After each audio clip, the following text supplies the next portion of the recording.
दोस्तों अगर आप सीटेट के लिए अगर प्रिपेयर हो रहे हैं, आप सीटेट के एग्ज़ाम की तैयारी कर रहे हैं, तो दोस्तों आपको पेडागॉजी आपको पढ़ना बहुत ज़रूर होता है। अगर आप इन साइंटिस्ट को बारे में अगर आप जान गए तो आपका सीटेट में लगभग लगभग बहुत कुछ क्लियर हो जाता है। दोस्तों यहाँ पर जो मेन है ना सीडीपी में, जीन पियाजे, Kohlberg, Vygotsky, Chomsky, Howard Gardner, Freud एम ब्लूम, इसके बाद दोस्तों एक पावलाव हैं, बीने हैं। तो अगर दोस्तों इनके बारे में आपने अगर अच्छे से पढ़ लिया, अच्छे से स्टडी कर लिया, तो फिर आपका सीटेट जो है बहुत ईजी हो जाता है, क्योंकि दोस्तों पूरा पेपर में जो है पेडागॉजी होता है और पूरा सीटेट जो है पेडागॉजी पे डिपेंड होता है। तो हम दोस्तों यहाँ पर एक एक करके आपको हम यहाँ पर बताएंगे। सबसे पहले दोस्तों हम बात करते हैं यहाँ पर जीन पियाजे के बारे में, जीन पियाजे के बारे में जानेंगे। इसके बाद दोस्तों यहाँ पर कोहलबर्ग के बारे में जानेंगे। इसके बाद दोस्तों यहाँ पर वाइगोस्की, इसके बाद चमस्की, गार्डनर और फ्रायड एंड ब्लूम। इसके बाद दोस्तों यहाँ पे पावलाव भी हैं, जो कि यहाँ पे मैंने छोड़ दिया है। लेकिन दोस्तों इससे मैं आपसे पहले बोलता हूँ कि आप अगर हमारे चैनल पर नए हैं तो सब्सक्राइब कर लेना, बेल आइकन को प्रेस कर लेना, इस तरह से अपडेट पाने के लिए, क्योंकि दोस्तों यहाँ पर हम सीटेट के रिगार्डिंग नई अपडेट यहाँ पर और नए नए वीडियो हम देते रहते हैं, आपको क्लियर करने के नए नए टिप्स वगैरह बताते रहते हैं। तो दोस्तों यहाँ पर सबसे पहले हम बात करते हैं जीन पियाजे के बारे में। तो दोस्तों यहाँ पर जीन पियाजे का जन्म स्विट्ज़रलैंड में हुआ था 1886 में। दोस्तों कभी कभी ये भी पूछता है कि जीन पियाजे कहाँ के रहने वाले थे, तो ये स्विट्ज़रलैंड के रहने वाले थे। और दोस्तों यहाँ पर इनका जन्म जो हुआ था 1886 ईस्वी में हुआ था। दोस्तों इन्होंने अपने शुरुआती दिनों में बीने के साथ, दोस्तों आपने बीने का नाम सुना ही होगा, जिन्होंने बुद्धि परीक्षण पर कार्य किया था। तो बीने के साथ बुद्धि परीक्षण पर इन्होंने काम किया था। अपने इस सिद्धांत में पियाजे ने यह जानने का प्रयास किया था कि छोटे छोटे बच्चे अपने आसपास के बाह्य जगत के बारे में जानकारी किस प्रकार अर्जित कर लेते हैं। पियाजे के संज्ञानात्मक कार्यविधि के अंतर्गत दो प्रक्रिया होती है या फिर दो प्रक्रियाएं हैं। दोस्तों पियाजे ने जो है यहाँ पर जो दिया था संज्ञानात्मक विकास का सिद्धांत दिया था, आपको पता है जीन पियाजे ने संज्ञानात्मक विकास का सिद्धांत दिया था। अब दोस्तों यहाँ पर संज्ञानात्मक विकार विधि के अंतर्गत दो प्रक्रियाएं कौन कौन सी हैं। पहला है दोस्तों यहाँ पर संगठन और दूसरा है यहाँ पर अनुकूलन। संगठन में क्या होता है दोस्तों, संगठन में क्या होता है, जो बच्चे होते हैं क्या करते हैं, बौद्धिक सूचनाओं को एकत्रित करते हैं, बौद्धिक सूचनाओं को एकत्रित करते हैं। और दोस्तों अनुकूलन में क्या होता है, जो पूर्व ज्ञान होता है और नवीन ज्ञान होता है। अनुकूलन दोस्तों पूर्व ज्ञान और नवीन ज्ञान के आधार पर आत्मसातीकरण करते हैं और समविष्टीकरण कहते हैं। दोस्तों यहाँ पर आत्मसातीकरण क्या होता है मैं बताऊंगा आगे, और समाविष्टीकरण भी क्या होता है यही मैं बताऊंगा। सबसे पहले दोस्तों मैं आपको स्टेप बाय स्टेप बताता हूँ। संगठन मैंने बताया, संगठन और अनुकूलन। संगठन का तात्पर्य बौद्धिक सूचनाओं के संगठन से है। जब सूचनाएं मस्तिष्क में संगठित हो जाती हैं तो संरचनाओं का निर्माण होता है। ये दोस्तों जीन पियाजे ने बताया है। अनुकूलन बताया था, अनुकूलन दोस्तों, अनुकूलन से तात्पर्य सामंजस्य स्थापित करने से है। इसमें नवीन ज्ञान व पूर्व ज्ञान के मध्य सामंजस्य स्थापित किया जाता है। इसके अंतर्गत दो प्रक्रिया होती है दोस्तों, जैसे मैंने बताया अभी, आत्मसातीकरण, समविष्टीकरण। तो दोस्तों अब मैं इसको क्लियर कर रहा हूँ कि आत्मसातीकरण क्या होता है। इस प्रक्रिया में दोस्तों नवीन ज्ञान तथा पूर्व ज्ञान के मध्य सामंजस्य स्थापित किया जाता है तथा नवीन ज्ञान को पूर्ववर्ती विद्यमान संरचनाओं में व्यवस्थित किया जाता है। दोस्तों हम बताते हैं अब समविष्टीकरण क्या होता है। समविष्टीकरण दोस्तों इस प्रक्रिया में बच्चा नवीन ज्ञान तथा पूर्व अनुभवों के मध्य सामंजस्य स्थापित करता है तथा नवीन ज्ञान में कोई नई जानकारी जोड़कर दोनों के मध्य जानकारी करता है। अब दोस्तों यहाँ पर जो सबसे मेन बात है, सबसे बड़ी बात है कि पियाजे ने संज्ञानात्मक विकास या बौद्धिक विकास की 4 अवस्थाएं बताई हैं। तो अवस्थाएं कौन कौन सी है, जो कि ये यहाँ पर जानने वाली विषय है। यही दोस्तों यही अवस्था है जिसके बारे में एग्ज़ाम में पूछता है हमेशा, और आपको ये जानना चाहिए। पहला दोस्तों संवेदी पेशी अवस्था, संवेदीय पेशी अवस्था, जो कि दोस्तों यहाँ पर जन्म से 2 वर्ष तक की अवस्था को बोलते हैं संवेदी पेशीय अवस्था। दूसरा है दोस्तों यहाँ पर पूर्व संक्रियात्मक अवस्था, जिसको 2 से 7 वर्ष की अवस्था को बोलते हैं पूर्व संक्रियात्मक अवस्था। थर्ड है दोस्तों यहाँ पर मूर्त संक्रियात्मक अवस्था। दोस्तों इसमें 7 से 11 वर्ष की अवस्था को बोलते हैं 7 से 11 वर्ष की अवस्था को बोलते हैं मूर्त संक्रियात्मक अवस्था। और चौथा दोस्तों यहाँ पर औपचारिक या फिर अमूर्त संक्रिया अवस्था। तो दोस्तों इसकी उम्र होती है 11 से लेकर 15 साल तक।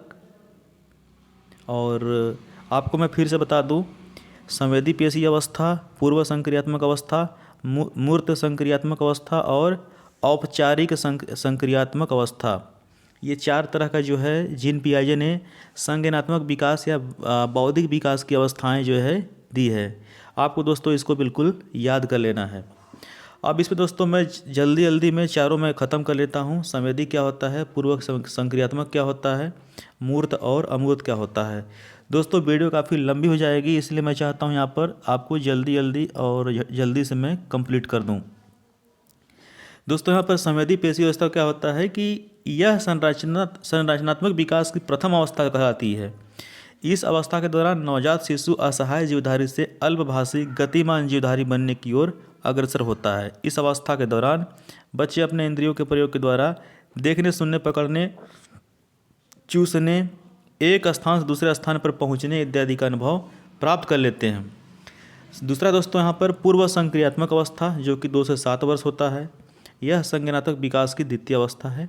इस अवस्था के दौरान बच्चा अपने वातावरण में स्थित वस्तुओं को खोजबीन करना शुरू कर देता है, अर्थात अपने वातावरण से परिचित होना प्रारंभ कर देता है। अब दोस्तों यहाँ पर थर्ड है, यहाँ पर मूर्त संक्रियात्मक अवस्था। 7 से 11 साल की उम्र होती है इसमें, और यह संज्ञानात्मक विकास की तृतीय अवस्था कहलाती है। इस अवस्था के दौरान बच्चे मूर्त वस्तुओं से संबंधित तार्किक चिंतन करना प्रारंभ कर लेते हैं। दोस्तों मूर्त क्या होता है कि मूर्त मतलब जिसको हम देख सके, छू सके। अमूर्त मतलब जिसको दोस्तों हम सिर्फ सोच सके, अनुभव कर सके, देख ना सके, छू ना सके।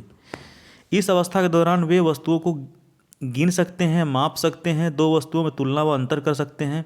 इस अवस्था के दौरान बच्चे 3 योग्यताओं के निपुण जाते हैं। पहला, विचारों की विलोमिता, दूसरा क्रमबद्धता, और तीसरा दोस्तों यहाँ पर बच्चे इस अवस्था के दौरान यह भी जान जाते हैं कि किस वस्तु की संरचना में परिवर्तन करने पर इनकी मात्रा में कोई परिवर्तन नहीं होता या फिर होता है। फिलहाल दोस्तों जीन पियाजे के बारे में हमने अभी आपको बता दिया। बाकी आपको दोस्तों एक लास्ट और बचा है, औपचारिक अवस्था, औपचारिक अमूर्त संक्रिया अवस्था। यह अवस्था किशोरावस्था से मिली होती है।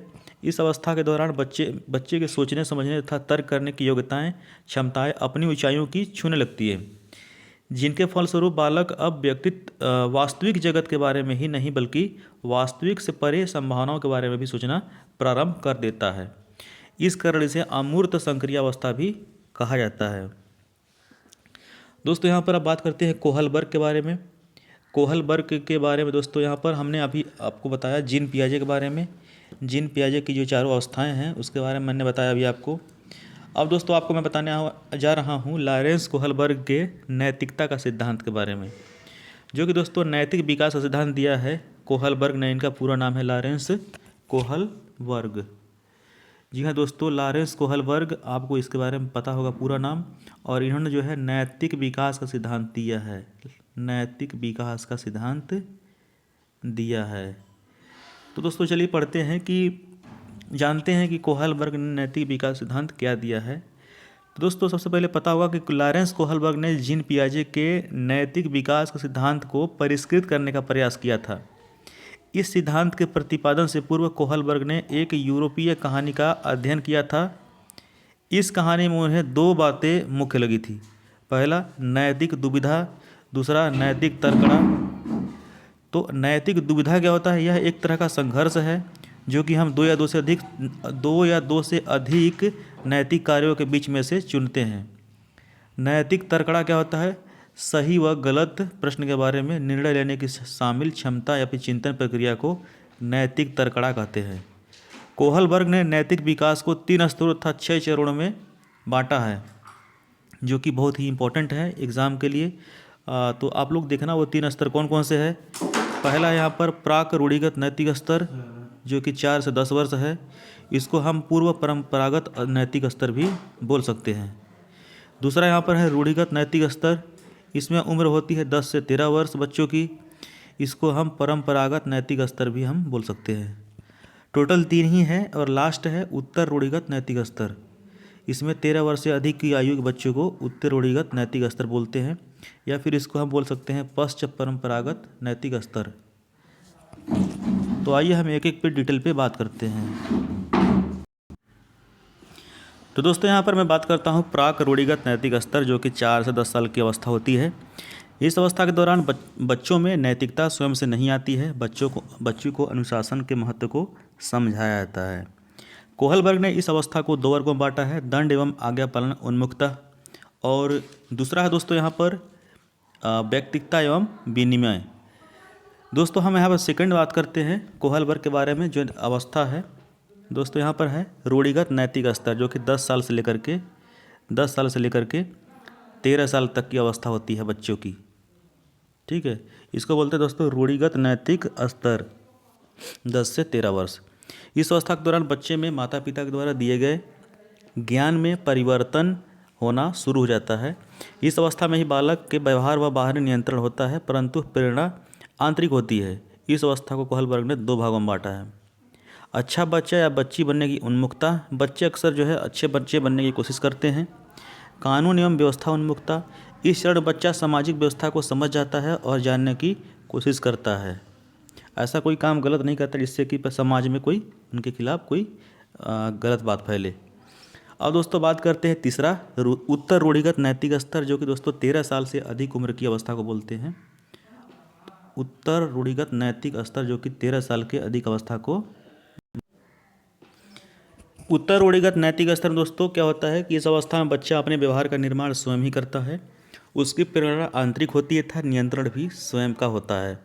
कोहलबर्ग ने इसे भी 2 भागों में बांट दिया है। पहला सामाजिक अनुबंध उन्मुक्तता, दूसरा है सार्वभौमिक नैतिक सिद्धांत उन्मुक्तता। दोस्तों यहाँ पर हमने जीन पियाजे और कोहलबर्ग के बारे में बताया है। दोस्तों यहाँ पर आपको अगर आपको पढ़ना है एक एक स्टेप बाय स्टेप, तो दोस्तों हमारे चैनल से आप अगर नए हैं तो जुड़ सकते हैं। हमारे वीडियो से अगर आपको पसंद आ रही होगी तो आप हमारे चैनल से जुड़ सकते हैं और सब्सक्राइब भी कर सकते हैं। अब दोस्तों यहाँ बात करते हैं सामाजिक सांस्कृतिक सिद्धांत वाइगोत्स्की के बारे में। दोस्तों यहाँ पर सामाजिक सांस्कृतिक सिद्धांत का प्रतिपादन लेओ वाइगोत्स्की ने किया था। वाइगोत्स्की का मानना है कि पियाजे ने बच्चों का सीखना स्वतंत्रतापूर्वक माना है, जिसमें परिपक्वता महत्वपूर्ण भूमिका निभाती है। किंतु वाइगोत्स्की का मानना है कि बच्चों का मानसिक विकास सामाजिक सांस्कृतिक अंतःक्रिया के फलस्वरूप होता है, जिसमें भाषा का महत्वपूर्ण स्थान होता है।